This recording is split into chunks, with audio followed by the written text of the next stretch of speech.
我要离开的时候，我那时候我以为我过了我的那个签证的时间，因为台湾一直在补，那个政府一直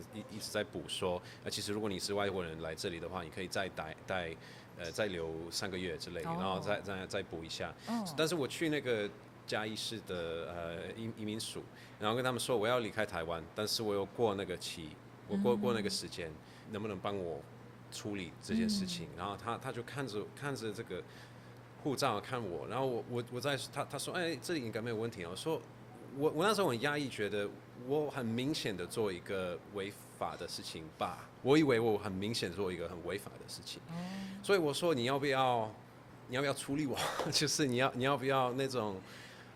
怎么说？因为你已经逾期了，已经过期了。对，就是你要不要发我钱还是什么之类的。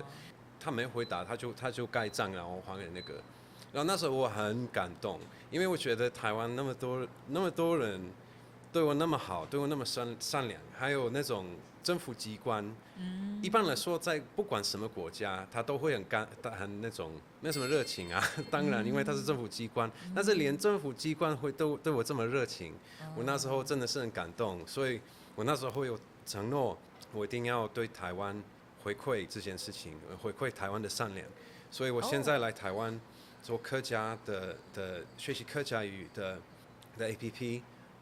也是这个的一部分，就是我知道怎么做学习语言的教材，然后我知道客家话不一定很多人会说，然后我希望客家文化可以变强，就是可以还有年轻人在说客家语之类的，所以我感觉我这样就可以对台湾